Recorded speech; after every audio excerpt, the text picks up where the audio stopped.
Hello, fantasy sports fans. Welcome to MFSN The Hub. It's our weekly waiver wire fantasy baseball show.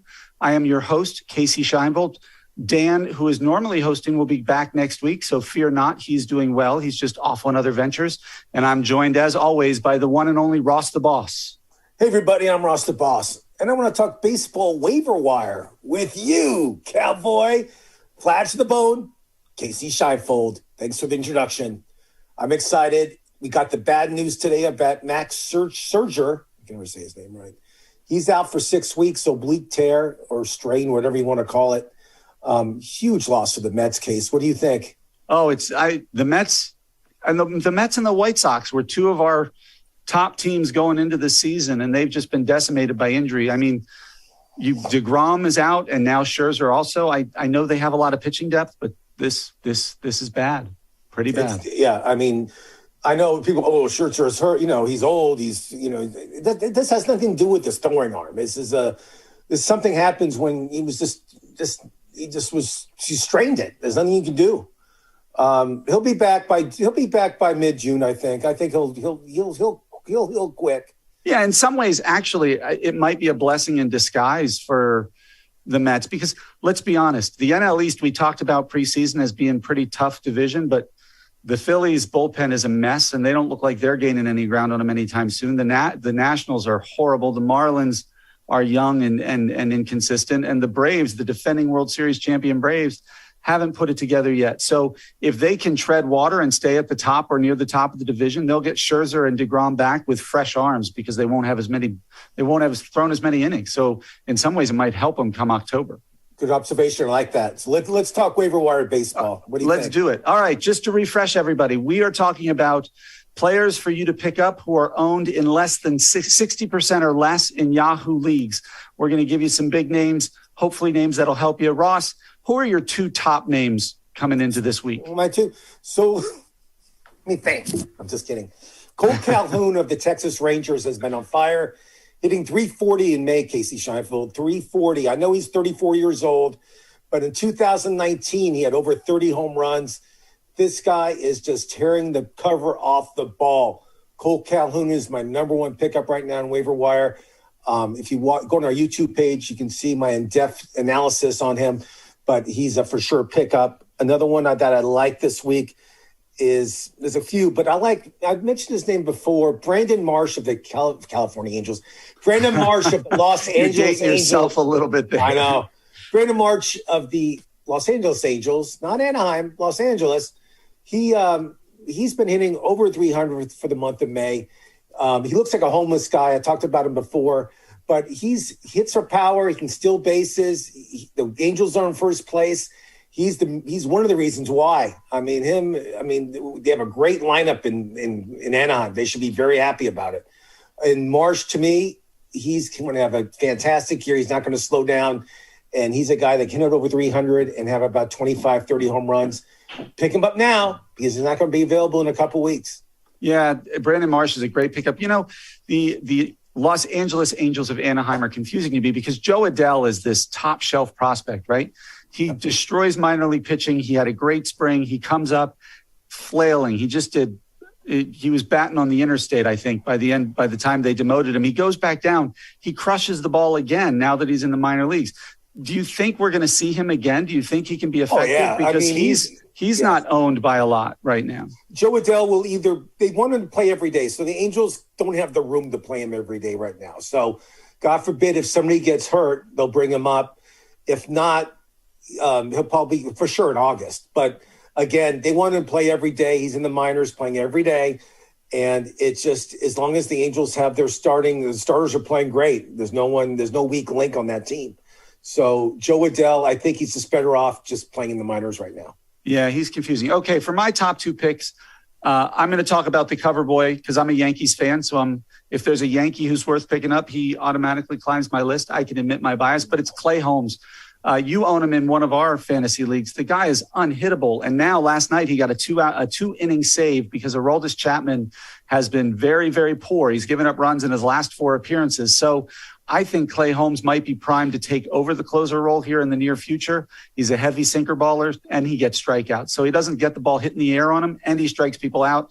I just think he's a dynamite pickup. The second one I'm going to mention is MJ Melendez of the Kansas City Royals, the catcher. The guy led the minor leagues in home runs last year. I think he hit 48 or something close to 48. He just hit his second home run in the majors recently. Salvador Perez, who everybody thought was the top fantasy catcher coming into the season, has been injured and underperforming. Melendez is going to get every chance to shine. And if he starts hitting, I guarantee you that he will stick with this Royals team. And that is somebody who can help you in the long run because of his power and his hit tool from the catcher position. To get that value there is pretty special. So he is my second person I would mention. So we're going to do it a little different today. We usually go position by position, but because so many players these days play multiple positions, we're going to talk about corner infielders and then middle infielders. So Ross, give me 2 or 3 names in the corner infield market who you think are worth picking up and putting on your bench or in your starting lineup. So I'm going to mention a name I mentioned last year that both you bozos made fun of me. I'm going to say Hunter Dozier of Kansas City. He plays multiple positions, as we discussed. He's a third baseman, hitting .319 for the past 2 weeks. He's having a really good year. I mean, he's really been hitting the ball really well. I know he plays in Kansas City, but somebody has to play there, and he is hitting really well. I like him at that position. Another guy I like at third base is Juan Yepez. He's we talked about him before. He can play third base, and he is also available in the outfield. He's hitting .283 in the past couple weeks. I think he's .305 overall. He's been unbelievable. And at first base, you know, this guy's probably the best first baseman in the league.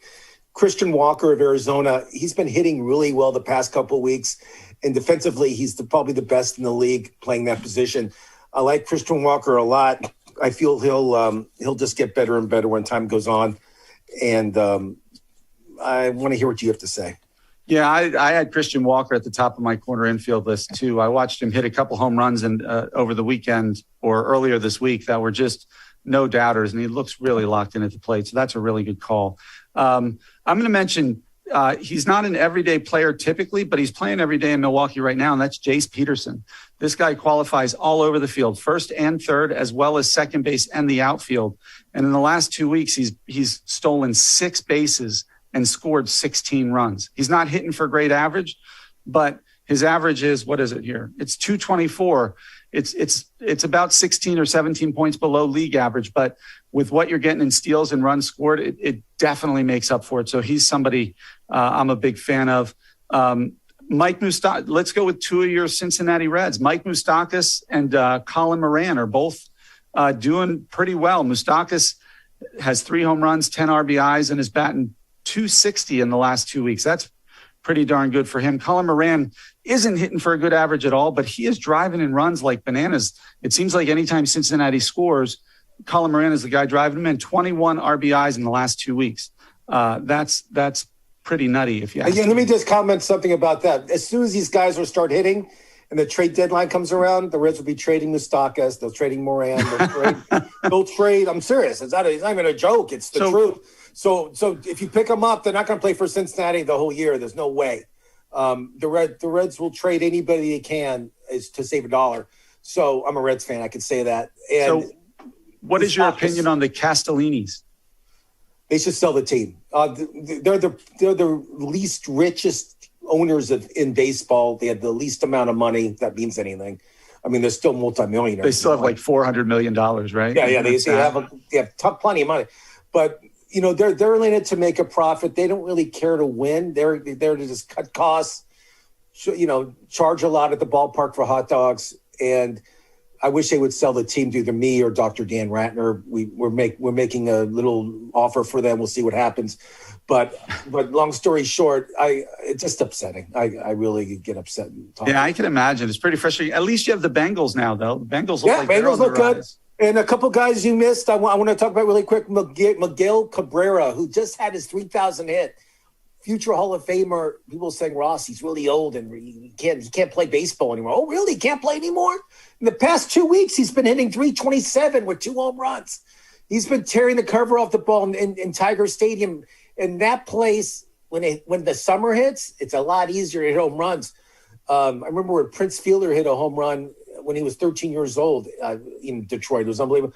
But long story short, I love Miguel Cabrera. I wanted a reason to pick him up, and now's the reason why.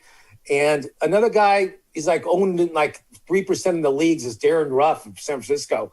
This guy has been hitting over 400 in the past 2 weeks. I think he has 9 RBIs. He's been tearing the cover off the ball, and he also plays different positions too. If you need somebody on the corners, he could be a good one for you. Yeah, and one more guy to pick up, just to mention him. If you need somebody who's really flexible, he can play 3 infield positions in the outfield, is Brad Miller in Texas. In the last 2 weeks, he's batting .260. He's got 4 home runs and 2 stolen bases. So he's contributing all the way across the board, and he won't hurt you in batting average. So that's just somebody else. I don't know if he's an everyday player or not. Because of his flexibility, they can plug and play him all over the place. He's like the super utility guy. Yep. Good call. All right. Some middle infielders. Let's go with second base and shortstops. Go. So Brad Miller, you mentioned, I haven't done. Brandon Donovan. Who does he play for, Ross? St. Louis Cardinals. He could play, he's multi-position. I believe he can play third base also, second base. The past 2 weeks, he's hitting .364, which is okay. It's really good. It's not bad. With a stolen base and a home run. He's an everyday player now for St. Louis. They love him there. And St. Louis has a really, really strong lineup. Unbelievable. So Brandon Donovan could be a gem. I don't know. We'll see what happens. But if you want him, you better pick him up today because I don't think he's going to be available anytime after that. Brandon Rogers of Colorado, I believe he's at like 60%. The past 2 weeks, he's hitting .370 with 2 home runs. Not bad. Yeah. And somebody else who's he's available like 98% of the leagues is Miguel Rojas of Florida. When this guy came up, he was like a huge prospect. He's hitting the past 2 weeks .279, which is above league average. Not much power, but he does steal bases. Again, he's not going to hurt you in average or stolen base wise. The power, yes, but I don't know what your team needs. But Miguel Rojas is somebody, like one of these future but future Golden Glove guys. He's really good. Yeah. He's one of those streaky players who, if you get him at the right time, he can carry you for a couple of weeks, it seems. Yep. But I do like him as an end of the bench guy because if and when he gets hot, he's a plug and play kind of guy. I thought the middle infielders were kind of the weakest this week on the waiver wire. One other guy I'd like to mention, I had Brendan Rodgers and Brendan. I think the Brendans were our favorites today, and Brendan Donovan. But I like Mauricio Dubon in Houston. He's not an everyday player. Again, he gets 2 to 3 games a week, but he qualifies at second, third, and short, and plays the outfield. And in the past 2 weeks, he's batting .391 with a couple home runs and 7 runs scored. So when he plays, he produces. And Altuve's been in and out of the lineup because he's been hurt a lot. They have the rookie Pena at shortstop if he gets his days off. So they're finding ways to work him into the lineup. He plays the outfield too. So he's somebody you can look at as well if you need some depth on your bench. Anybody else we didn't mention? There's some other guys we mentioned in the past, like the Alec Bombs of Philadelphia. And, nobody, we kind of hit the people that we want to hit. There's other guys, but I'm not jumping up and down about Alec. Right. And I think that's something important to note is that there are going to be weeks where we're going to tell you there's 8 to 10 guys at different positions who are playing well enough to be considered rosterable. But then there are going to be some weeks where the waiver wire is just performing badly and there's not a lot of players to pick up. So we're not going to just give you guys names because we want to give you names. We want to make sure we're giving you quality. And so some weeks we might not have a lot of guys. This is one of those weeks in the middle infield where there's not a lot to offer. I'm going to give you a couple catchers. Obviously, I mentioned MJ Melendez in Kansas City. The guy's batting .250 with a couple home runs in the last couple weeks. His hit tool is off the charts. He's been a top prospect for a reason. He seems to be adjusting much more quickly than somebody like Bobby Witt did. So hopefully that continues. He's only owned in 29% of leagues. So I would pick him up. I would put him on my roster and maybe put him into my starting lineup, depending on who my starter is. And then, of course, I'm going to say him again. He's up to 53%. I feel like I might be the king of his fan club right now, is Adlie Ruchman. He's not up yet, but he's a superstar waiting to happen. And they say he's going to be up anytime in the either the end of May or beginning of June. He's already up to 53% owned. So get him now and then plug him in once he starts playing. Do you have any other catchers, Ross? Oh, you mentioned him last week. He plays in Toronto. Danny Jansen. He's sitting over 400. Just got off the IR last week. He's been hitting the cover off the ball. I mean, ever since he's been activated, he's been unbelievable. Toronto, we discussed this. Toronto, to me, is one of the best lineups in baseball. Even though they have a couple guys that are underperforming, doesn't matter. But Danny Jansen is right now a good pickup, and I feel he'll just get better and better if he can. I mean, right now he's hitting unbelievable. So he's the only other one. But MJ Melendez, like you mentioned, like they brought him up and they started him the first 2 games, 2 home runs. So you can't go wrong with any of those catchers. And you're right. I don't know if this guy Melendez keeps hitting. I don't know if they trade Perez. I have no idea. I think one of them DHs. That's all. I think they give Perez his knees a day off. That guy's caught more than anybody. Yeah, but his trade value is astronomical. You know, they can get a lot for him. So yeah, trade him. I mean, Kansas City's not going anywhere. So one other catcher to consider. He's not the starting catcher or the everyday catcher in San Francisco, but Kirk Casale is playing lights out right now when he gets the chance. He's batting .409 with 3 home runs in the last 2 weeks. It's rare today to find a catcher who plays more than 100 games a season, just because of the way rosters are constructed now and the way they try to manage their catchers. So he's somebody, if you're in a league where you can roster 2 catchers, he would be a great second catcher to have to plug in when he's playing, because he is lights out right now. All right, Ross, you already said Brandon Marsh. Give me some other outfielders. Cole Calhoun, we discussed. Nothing really much to say except pick him up. Luis Gonzalez. You're saying, wait, Luis Gonzalez of Arizona Diamondbacks? No, he retired 20 years ago. No, I still have trauma from his hit off of Mariano Rivera in the World Series. I remember that. So he's actually an executive for the Diamondbacks. Met him a bunch of times. Great guy. Still lives in Phoenix. I don't think he'll be in the Hall of Fame, but true legend in Arizona. Luis Gonzalez of the San Francisco Giants. You're saying, why do you like him? Well, in the month of May, he's hitting .349, Casey Scheinfeld, with 15 RBIs. He's not Mr. Power, but he's Mr. Doubles. He'll get hits when people are on base. He's not going to hit 30 home runs. He may hit 15 to 20, but again, Luis Gonzalez to me is a really good pickup right now.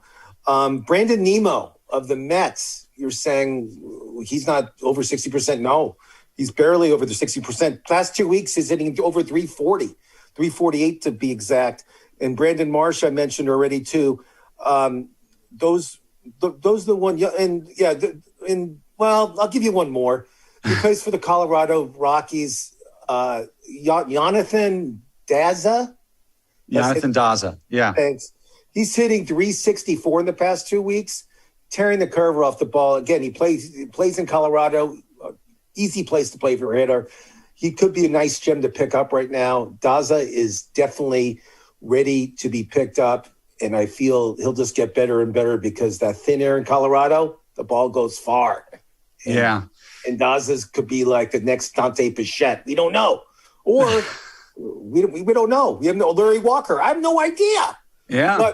But Daza, he's like owned, I think, in 5% of the league, so pick him up.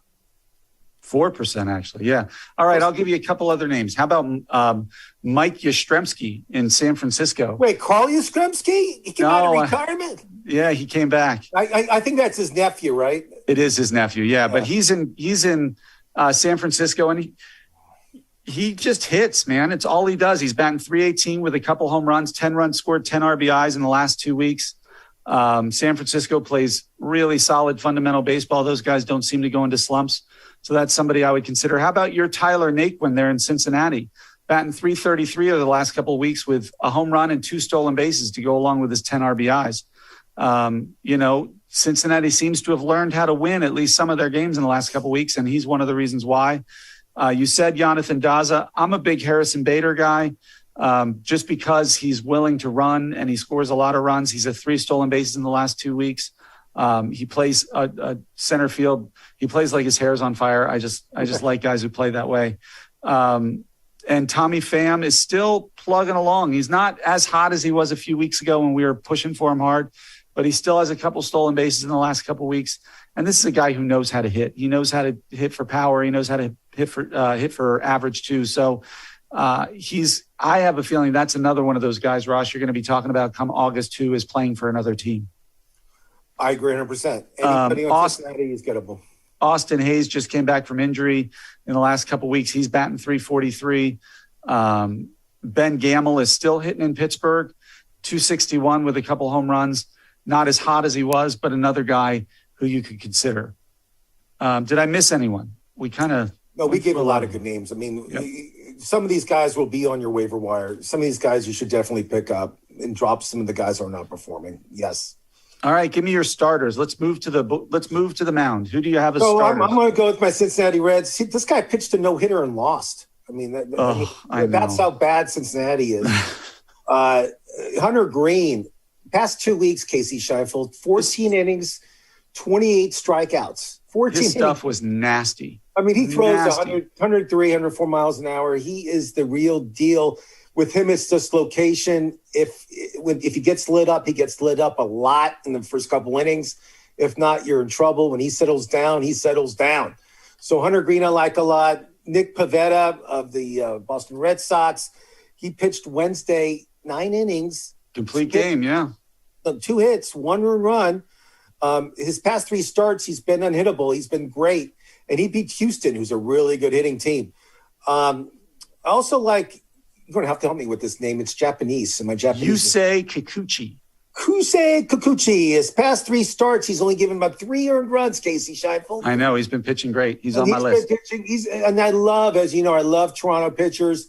Their manager lets them go 7-8 innings. He's not like the Tampa Bay manager where they just pitch 5. I love Toronto pitchers, and I have a lot of them on my team.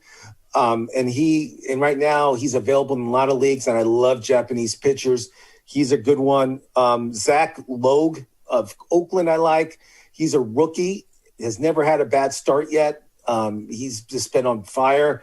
No one knows who this kid is. I mean, because he plays in Oakland. But right. Golden arm. I mean, electric stuff. Unbelievable. So I like him too. You pick him up. And if you have somebody that's not performing on your team that's a pitcher, the last 3 guys I just mentioned, pick them up. You're not going to lose your league picking up any of these guys. Yep, I agree. Those are some good names. You named most of them. I'll give you just a couple more. Jose Quintana in Pittsburgh in the last 2 weeks, 13 innings, 0 earned runs, only like 10 strikeouts, so less than a strikeout per inning, but a .77 whip. That's pretty solid. He's pitching well lately. And the rookie in Anaheim, Chase Silseth. Oh, yeah, they brought him up. They brought him up, and all he did is throw 6 scoreless innings, only giving up 3 base runners with 4 strikeouts and got a win. So Anaheim is hot right now, or the Los Angeles Angels. Close enough. You know what you're talking about, right? And their pitchers are pitching well. So it's not a bad person to consider. Dane Dunning in Texas is pitching decently, too. 17 innings, 17 strikeouts, only a 1.08 whip. So those are some pretty solid numbers for starters for you who you could use. Michael King of the Yankees qualifies as a starter and a reliever. And one of the things that I like to do when I'm looking at my fantasy roster is if I can get a middle reliever who pitches a lot of innings, you get a couple of those who have dominant stats and you have the equivalent of an ace. And Michael King is one of those guys who you can put in your lineup every night, and he'll get you 4 or 5 innings a week, which is not much less than you can get from a starter. And in the last 2 weeks, he's got 1.3 strikeouts per inning, only a 1 whip. He's only given up 1 run or 2 runs. So he's a stud that you can plug and play in your starting pitcher slot. Yeah, I mean, again, having relief pitchers pitch for you is a big plus, just because 46% of innings pitched in overall baseball are done by relievers, not by starters. Yeah, we all can't have the Justin Verlanders in our lineup who go 7-8 innings every week. Like Clay Holmes is like his whip is under like .50. It's like it's under the chart. It's unbelievable. Yeah. So yes, you're 100% right. Having some of these relief pitchers that won't get saves but will get you like quality relief innings is totally worth it. So that's it but I want to play a little game with you real quick before we Okay. I like games. This is called cut or keep. So I'm going to mention a player that was drafted very high, but this is all for redraft. It's not for keeper. It's not for dynasty. So it's just, I like it. So mentally, just put your mind there. Okay. So you ready? Yep. I'm ready. Salvador Perez would cut or keep. He's on the IL right now, right? Yeah. I'd keep him. He's hitting 206. I'd keep him because I have the IL spot on my roster when he comes back. Still, I think if he played any other position other than catcher or third base, he's cuttable. But catcher is so barren that I agree with you. I'd be willing to ride out the bad stats to see if he figures it out. Okay, Javier Baez, he's hitting 204, 2 home runs. I've never thought of him as a good fantasy asset. I mean, all these younger players all look up to him. I get it. I understand. He's fun to watch. I love watching him play, especially in the field. I mean, but not fantasy. Like Wander Franco, his idol's Javier Baez, and I get why Dominican. I get it all, but again, give me Wander in fantasy. Marcus Semien, he's hitting 173, 0 home runs this year. Casey Scheinfeld. I know, and I was watching a show yesterday, and like last year he hit like 36 home runs and 335 against the fastball alone. Yeah. This year he's batting like 167 against the fastball. In a redraft league, wow. What do you do? Redraft league, and there's all these pretty good shortstops waiting for them. And second baseman. He plays second base right now. I might cut him. I agree. I cut him too. Yes. Tescar Hernandez. Hitting 186, 2 home runs, plays for Toronto, really good team, but he's having a horrible year. Yeah, he helped me 2 years ago in the COVID season and was awesome. And then I put him as one of my most overrated players or undraftable players last year, and he put it together again. But I just see him, he strikes out in like 1/3 of his at-bats. I have a hard time trusting that. I'd probably cut him because outfield is so deep. I love it. Whit Merrifield, he plays for the Kansas City Royals. He likes to steal bases, but this year he's hitting 204 and he has 2 home runs. He actually hit his first home run last week. What do you do with him? He's somebody I'm holding on to. I'm buying low on him. The track record's going back 5, 6, 7 years of him hitting 300 and stealing close to 40 bags. I don't think he's not that old that he fell off a cliff. I would buy low on him. See, I would cut him, but that's Ross the Boss talking. Trevor Story, Red Sox paid a fortune for him. Had huge years in the past, again in Colorado, where the ball flies. He's hitting 205 this year with 2 home runs. What's your thoughts? Oh, I'd cut him. I was not a big fan of him at all. He's the argument I made about Matt Olson, if you remember in our preseason show, where I'm like, he's going from one league to the other. And those players like Francisco Lindor last year always seem to struggle when they go to a new league. And on top of that, his numbers away from Colorado have never been great. I think he's like a 260 hitter lifetime, even when he was batting 310 with 40 home runs. His batting average away from home was terrible. Well, I like this game. We'll continue it next week with Dr. Dan Ratner will be back with us. He's a much more conservative than you are and I are when it comes to cutting players. But remember, this is not a keeper league or dynasty league. This is a draft. We got 4 months left in the season. You got to win your league. You got to put the best players available to play those positions. And sometimes you do got to cut the loose fat off your team, and I get it. And you had some great answers because I agreed with you. Everybody except Whit. You would cut Whit. You know what? Fantasy-wise, he's only valuable in one category, and that's stolen bases. And I know that's valuable, but he just hurts you in RBIs. He hurts you in average right now. He hurts you in average. Right now. Yeah, no, I'm not. Trust me, I'm still buying low. That's all. Horrible case. But again, I know he can bounce back. I know his record in the past, and you're 100% right. There's no argument here. I'm just saying what I would do. All right. Well, before we, thanks. That was a great game, by the way. I think we should do that every week. That was I didn't fun. tell you about it. I know that was great. Let's give the listeners a couple relief pitchers to consider. We mentioned Clay Holmes already. Give me a couple more. So on relief pitchers, I mean, this guy has been playing. This guy's been like money the past 2 weeks as Anthony Bender of Miami. 2 earned runs in the past 9 appearances. In the month of April, he was horrible. I get it, but he's really settling down now. And I think your boy Dylan Floro is not going to be the closer. I have to eat crow on that one. Yes. I dropped him. Yeah, I brought him up. Emilio Pagan of San Francisco has been like this past 2 weeks, 3 saves. I don't know what goes on there. I know McGee's like totally off the charts. They're not even thinking about him anymore to close, so get rid of him. But Pagan has been like really strong, for Minnesota. He's been really strong for Minnesota. He's like their new closer. I forgot he used to pitch for San Francisco. And then Rowan Wick, who's not really, who's not part of that whole. Not John Wick. Yeah, not John Wick. Rowan Wick of the Cubs. Past 2 weeks, 3 saves. He took over for Robinson, who I think he has COVID. Robertson just got activated yesterday. I'm not sure where they're going to go. I mean, Wick is like, his ERA is under 2. His strikeouts is off the charts. I mean, he might be the new closer in Chicago. Yeah. If not, he'll be traded to a team during the trade deadline, and he'll close for somebody else. Yeah. But right now, I think he's a good pickup, and he throws really hard, Casey. Does he? I haven't watched him. Oh, you haven't seen 199. He's really good. That's crazy. Okay, a couple other names. Ryan Hellsley, we've talked about him before in St. Louis.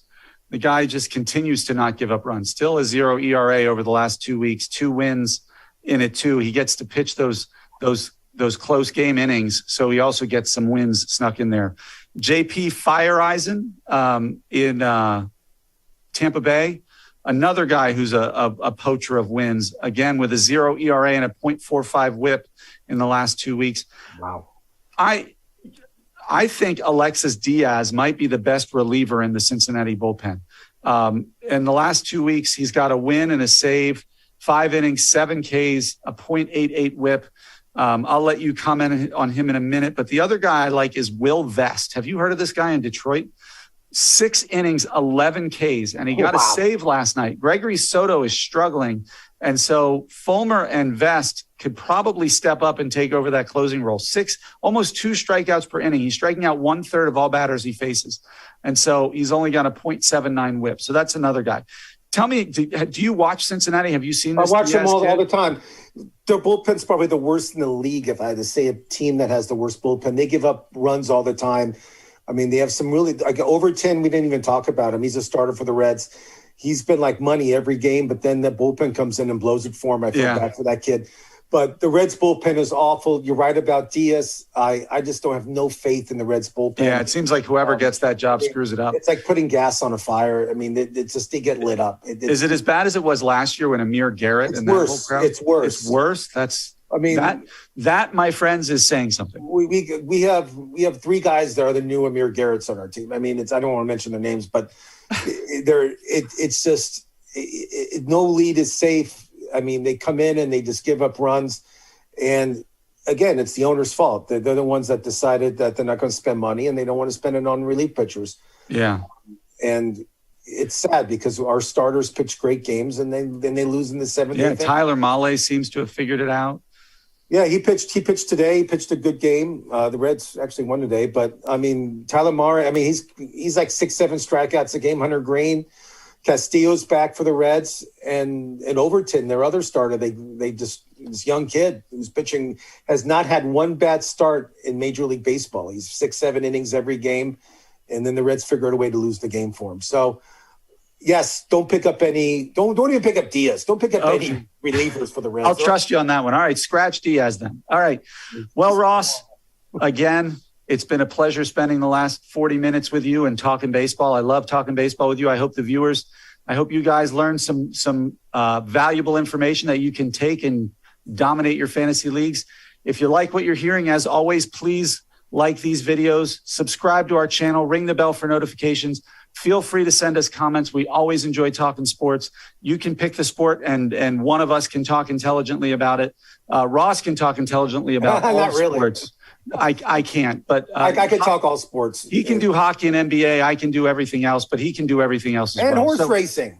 And horse racing. I can talk soccer, though. I don't know if you can talk soccer. So no, I can't even watch soccer. All right, guys. Well, thank you again. What's that? Watch World Cup. Oh, you'll watch the World Cup. That works. Well, we'll watch it together. We'll have a watch party. So fans, thank you.